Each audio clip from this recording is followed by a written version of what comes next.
Good morning, good afternoon, and good evening, of course, depending on when you are viewing us. Welcome to Around Town with Dave Walsh, and I am your host, Dave Walsh. Our show covers the great events and happenings in the town of Stoughton, and the folks who make those happenings happen. Today, I'm excited to have with us our town manager, Mr. Tom Calter. He's going to discuss some of the budget process going on. We're getting close to Finance Committee getting to review the budget. We got trash collection to discuss, and if we have time, I'd like to get to the train station as well. So, Tom, welcome to the show. It's always great to see you. Good to see you. Great. Thank you for coming on. Dave, may I say something before you begin? Oh, sure. One of the reasons I always accept your invitation is you're a host and a journalist that's committed to the truth. Oh, great. Committed to facts. I try. and if you invite me to come on every day, I'll stop my day off every day here. I think what you do is a real service to the community, and I'm grateful for it. I really appreciate that. Thank you. Just as Dave wrote it. Exactly. And now I'm turning red because you read it exactly the way I wrote it. No. I mean that sincerely. Okay. Thank you. I appreciate that. So how are we doing on the budget? The budget process is starting up, and we're doing great. Actually, I'm starting presentations to the Finance Committee tomorrow evening. I invite everybody to tune in. They'll be very informative.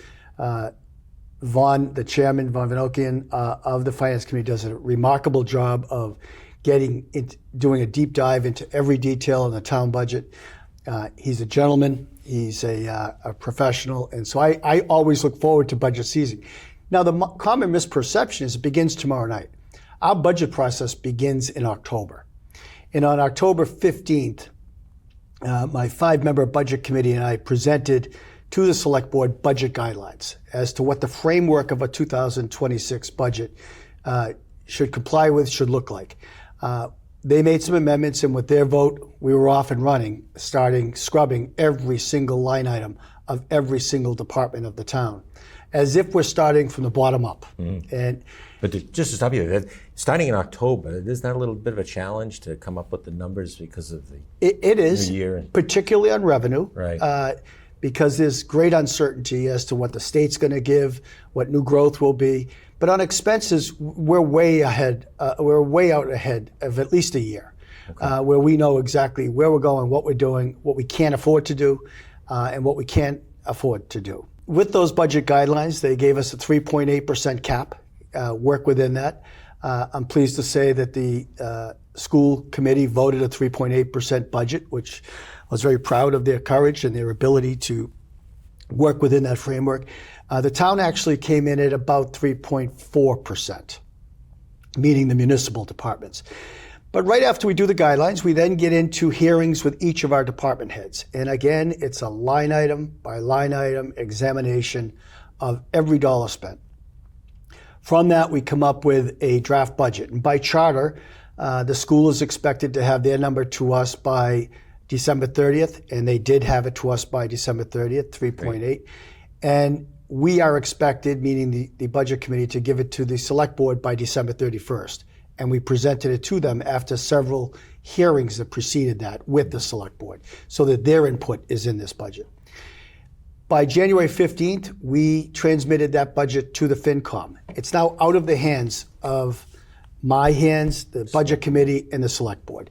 And so tomorrow evening, Wednesday evening, marks the first day of the Finance Committee budget hearings. But again, this has been under production since October. Right. And then they go through their process, and they also do. So you'll probably be called up during that process. We appear at every one of their meetings.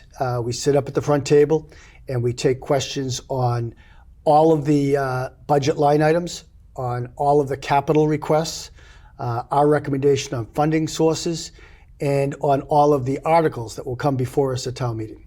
So the articles are also part of that? Part of the examination. Process. And do we know at this point how many articles we're looking at? Oh, that's a challenge. I think it's about 50, plus or minus 2 or 3. So we'll have probably multiple nights of town meeting to... Well, my hometown, we had 62 last year, and we finished it in 4 hours on a Saturday morning. Oh my gosh, no. So it can be done. Now, to that point, there are many changes in the budget this year to deal with that issue. Every single increase in the budget has corresponding footnotes to explain the increases. So the Finance Committee members don't have to go looking for it. Mm-hmm. We highlight it, and then we footnote it, and then provide in the attached document any supporting document needed to explain it. In addition, we excluded some columns that are never used so we could increase the size of the print. Got a lot of feedback from members, town meeting reps, that they couldn't read it. It was too small. Right. In addition to that, we did something very basic, like numbered the pages to make it easy. So Mr. Tisdale spearheaded that effort. And I would say that the end product, in addition to the budget being, I believe, an extraordinary document, it's much clearer, very transparent, makes for a very good deliberative process with the FinCom. Has a decision been made on how that, I know there was discussion at one of the select board meetings about how the articles were going to be presented and the supporting data behind it. Has it been decided how much supporting data? Because I know there was a voluminous document that would come out to be able to go through. There is a member of the select board who intelligently recommended we do everything digitally. Mm-hmm. There's another member of the select board who proposed that we take, a 30-page supporting document on one issue and condense it into an executive summary. I spoke to that, and I said to each member, please don't give me individual guidance.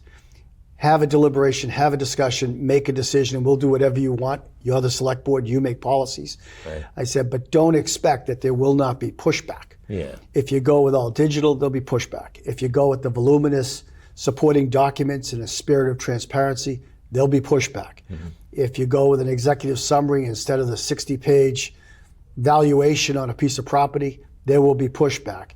Mm-hmm. One of the biggest challenges I have is pleasing all the people.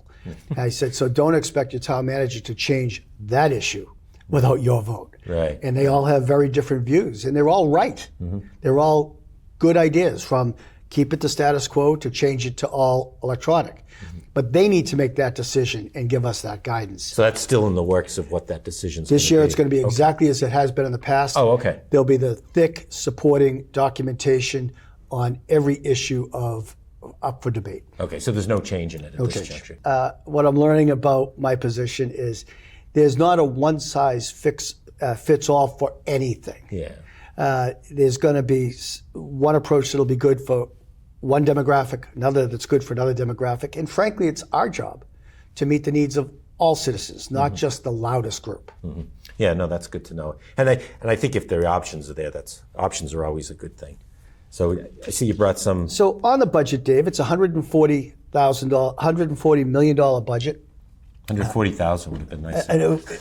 I bet we would have got unanimous consent, which represents about a 4.7%. Strike that, a 3.7% increase.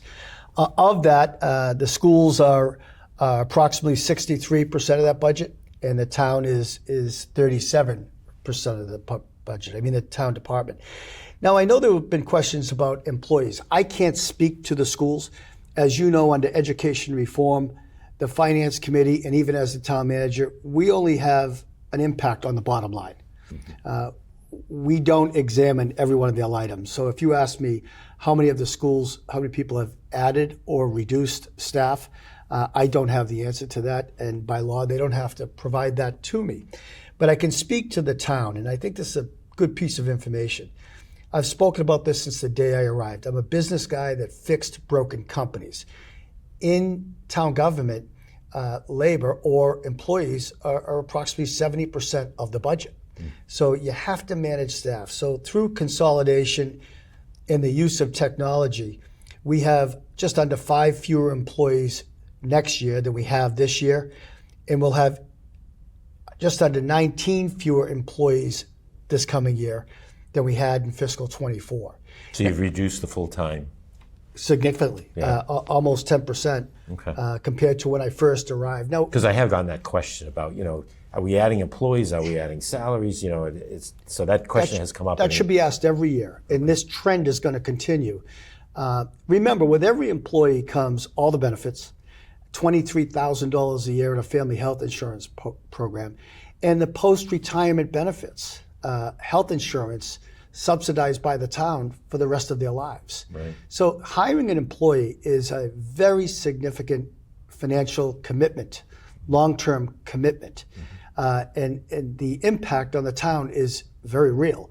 So when I came here, one of the techniques I used in reorganizing companies is the consolidation of responsibilities under highly talented, highly motivated employees. And if they're not highly talented and highly motivated, they shouldn't be working here. Mm-hmm. And so I'll give you a simple example.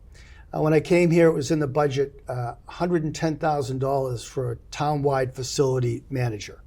Now, we all support taking care of our facilities. Right. Town Hall's 150 years old. But that's a big salary with lots of benefits, plus health insurance. So we have an IT director, Trish Rupshire, that is highly talented, highly motivated. Yep.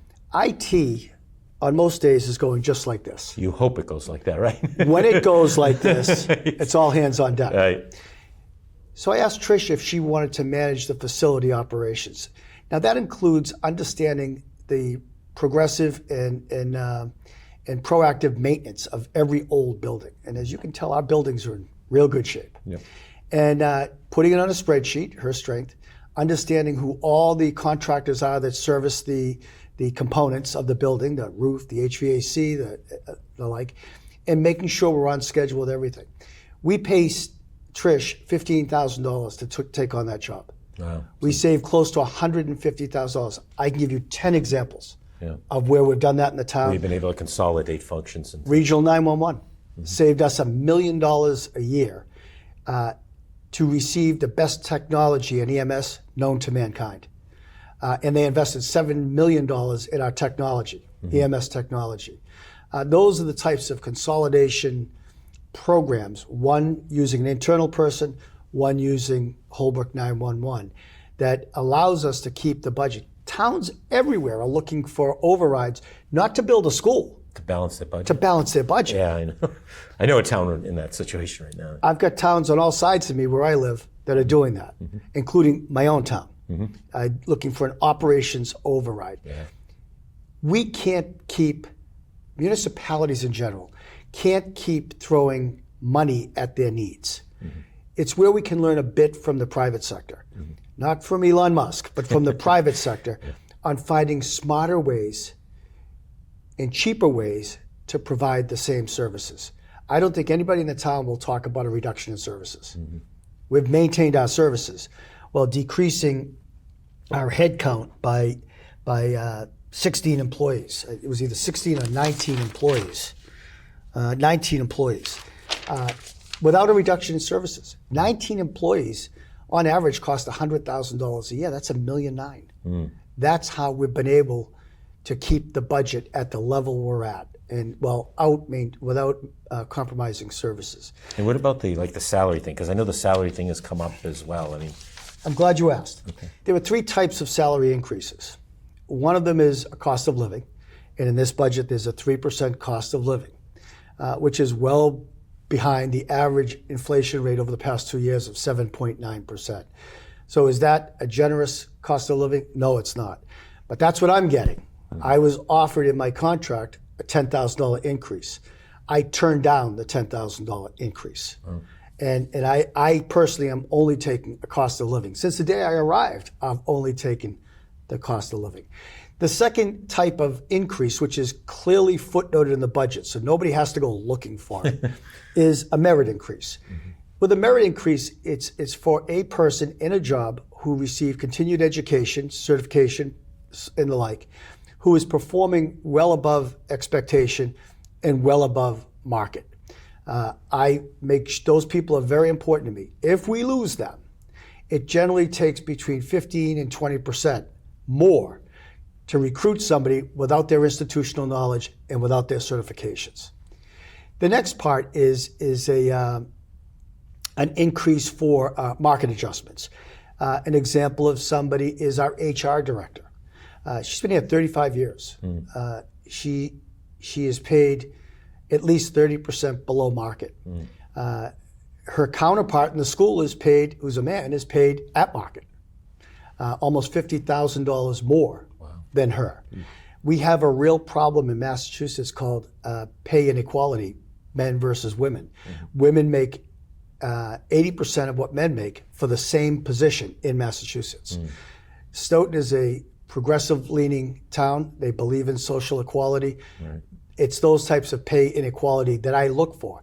If we ever lost that HR director, she'll be retiring in 4 or 5 years, but if we ever lost her, it changes our whole relationship with our union brothers and sisters. Her relationship with them is based on trust. It's based on institutional knowledge. She should get paid for her value. We don't have to go outside the town of Stoughton to figure out what her value is. We established that in the school department. So those are the 3 types of increases. There's a COLA, cost of living adjustment. There's a merit increase based upon extraordinary performance. And there's a pay parity issue that we're addressing. Now, having said that, out of hundreds of employees, I bet that affects 9 people. Okay. 9 people. I hope that puts it in perspective. Yeah, that does. It actually does. And I guess when you do the market analysis, is that done outside? Is that done internally? No, we have to do it outside. Okay. For instance, we negotiated expired contracts with our 2 chiefs. The salaries we set for the 2 chiefs were based upon like towns in the immediate community, what those chiefs are getting paid. 3 more points out of the 20 points on this. Water and sewer rates are remaining stable for for fiscal 26 in this budget. Rubbish rates are staying stable for the fiscal 26 year. The one hiccup on this is our V&A. And this is really going to be a discussion at town meeting. The V&A cannot get to break even. It's the only enterprise fund where its revenue is not meeting expenses because of the impact insurance companies have had on the V&A. It's why Stoughton is one of only 2 V&As in the entire state. Wow. But the townspeople at town meeting spoke very clearly. Yeah. We'll accept the structural deficit in the V&A. Do not get rid of V&A. And I heard them loud and clear. Wasn't there an attempt to get it, I'm sorry, I didn't want to interrupt you, but wasn't there an attempt to actually grow it into a larger market? We've been trying for about 6 months. But the private sector V&A, it's tough for a municipal V&A to compete with a private sector V&A. And we've tried. We tried to use the county commissioners to advocate for us. They've been super cooperative, but it's never going to be a for-profit business. So we have to make a decision. You know, just like the school department. And I don't mean to pick on them, but if they were a for-profit, right, they would be losing money. Yeah. V&A is losing money. But the school department is providing an incredibly valuable service to the youth of our town, and the V&A is providing an incredibly valuable service to the seniors of our town. So I'm going to listen very closely to people at town meeting and at the finance committee. So is there an article coming up that addresses this? Not an article, but it will come up as they examine the budget. Okay. They're going to see that the V&A is the only department that is not at break even. I think the most free cash the town has ever had is somewhere between $4 and $5 million. Let me explain what free cash is and what it's not. What it's not is free. Right, exactly. Okay? True. Free cash is the money that's left over from your municipal government departments, unspent, unallocated money at the end of the year. Right. Okay?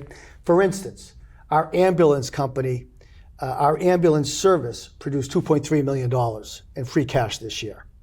It's surplus revenue that has not been budgeted. It's a one-time revenue stream, so you can never use it in your operating budget. You typically use it for your savings account, for your capital accounts. You can't use it in your operating budget, or your bond rating will be lowered. Yep. Okay? It's one-time cash. 2.5 years ago when I came here, I recognized that our balance sheet hadn't been properly closed out since the 90s. So I dismissed our accounting department and hired a brand new accounting department, led by a senior certified accountant who teaches municipal accounting for the Mass Municipal Association. She's also a forensic accountant. We then hired 2 additional experienced town accountants with municipal certification.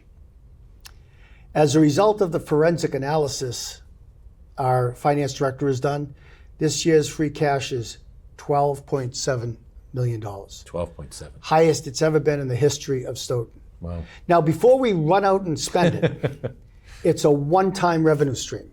Yep. It's been captured by a year of going into every account going back to the 90s and closing them out.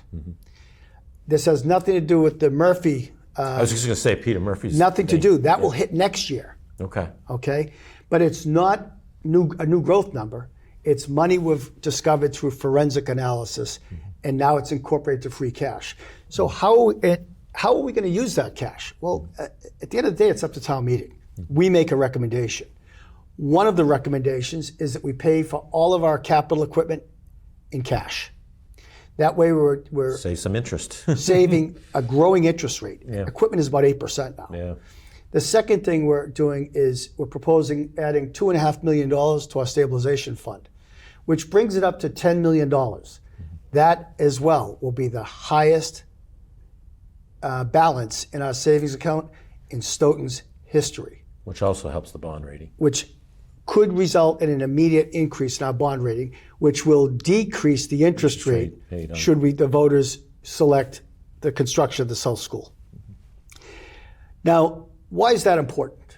What's going on in Washington right now as we sit here in the end of February is very concerning and very unpredictable.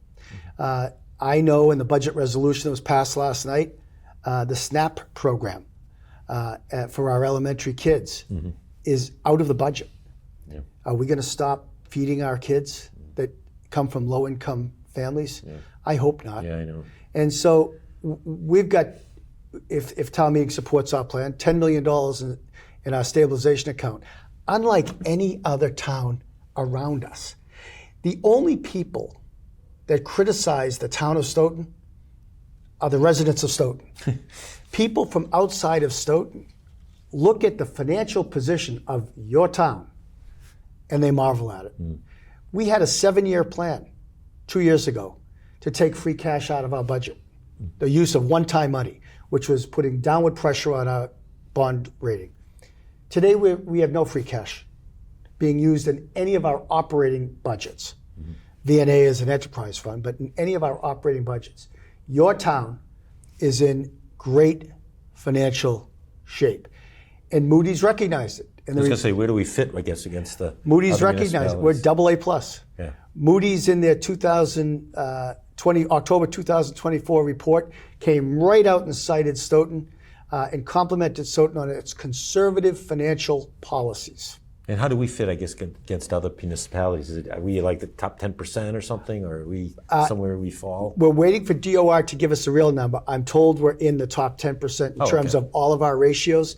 We need to confirm that. Okay. But I can tell you from the towns just in the immediate area, the 10 towns around us, and from Plymouth up to Canton, nobody's got this type of free cash.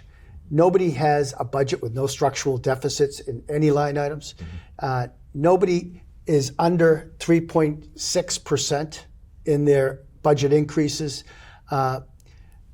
Nobody has fewer employees now than they had 3 years ago, and we do. Yeah. So you can look at all of the data points. Right. Your town is being fiscally managed in a very conservative way without any impact, I would challenge anybody, without any impact on services. Okay. So that's about it on the budget. Yeah. Latest on the trash collection. That's been a no subject change. Coming up. Okay. No change in 2025. In fact, no change in the next fiscal year, which goes through July 1st of 26.